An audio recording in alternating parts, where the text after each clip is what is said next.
Hi everyone, welcome to today's Learning from Home Tip of the Day. Today's tip, number 13, is helping your child to read. So why is it important for you to help your child to read? There's so much research that shows that parent involvement in reading has enormous benefits. It helps strengthen your relationship with your child. It obviously improves your child's reading skills. It means that your child's actually more likely to read more often. It improves their self-esteem, and it can improve their literacy, their vocabulary, and their understanding.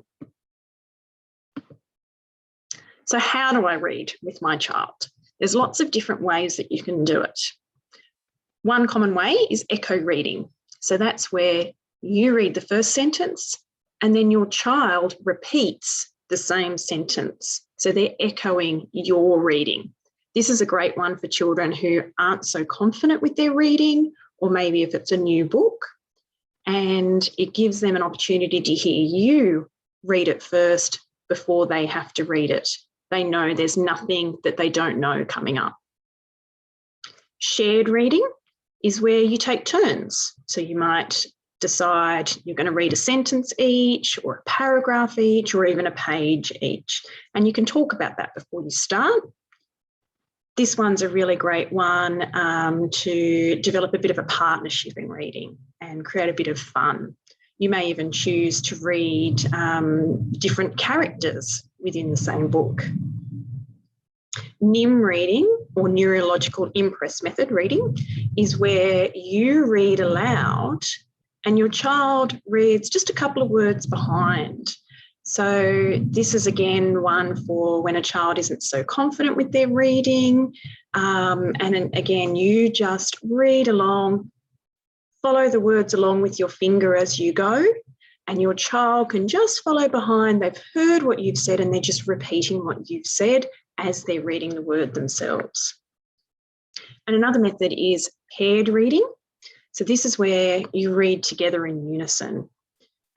So this is often a great one when your child maybe has a favourite book that they've read 100 times and they know it really well. You can have a bit of fun with this one, changing up the pace of the reading and see if your child can match it. But this one's a real partnership. It's a really fun one. It is really important to make sure that reading is fun. As soon as there's, arguments and tension and stress around reading, your child will not want to do it. You won't want to do it, and your child won't be learning. If you both enjoy reading together, your child will want to read more, they'll be more confident, and they'll learn.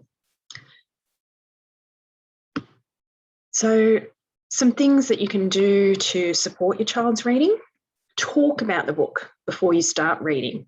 Look at the pictures, start with the cover. What's on the cover? What do you think the book's about? What's the title of the book? Who do you think might be in this story? What do you think might happen? What are some of the things we might see in this book?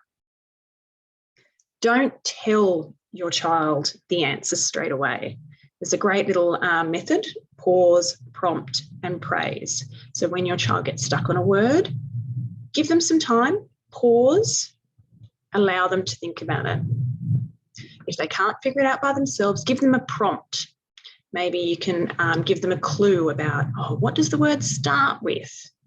What word might make sense in this sentence? Does the picture give us a clue? And then praise them for their attempts. Praise them for sounding out the word, for having a go, for going back and rereading the sentence. So that little clue, pause, prompt, and praise, is really helpful to develop their independence and their confidence. We don't want them always relying on someone else to just tell them the answer whenever they get stuck. But at the same time, we don't want to drag this out forever to the point where the child gets frustrated because, at some point, sometimes we do just have to tell them because they may not have the skills to figure out that word. And finally, ask questions to check the child's understanding Ask them about to retell what just happened. Ask, what do you think might happen next? You might ask about a time when they've experienced something similar. Does it remind you of that? So asking lots of questions, because the whole point of reading is to understand what they're reading. We want to make sure they're understanding it as well as being able to say the words. There's plenty of information out there about reading with your child. I've got 4 links here that are really great. There's a fantastic short video that shows how to read with your child, and it explains along the way what the parent is doing at each step. Fantastic short little video to watch. There's also some translated information about reading with your child at home. The first one there is from the Department of Education, and that comes in 25 different languages, and got some great tips for reading with your child at home. This one is a parent guide to helping your child with reading and writing from Peter, which is a fantastic literacy foundation. And the last one there is another one that's translated in different languages, and there's tips for parents for reading with children of different ages, so babies, toddlers, school-aged children and older children, in a whole lot of different languages as well. So check out these additional resources. The video is fantastic. I really recommend you have a look at that one if you're going to be reading with your children at home. So again, any comments and questions, pop them in the comments below. Share your tips, share some strategies that you use for reading with your child that you find helpful, and we can keep learning together.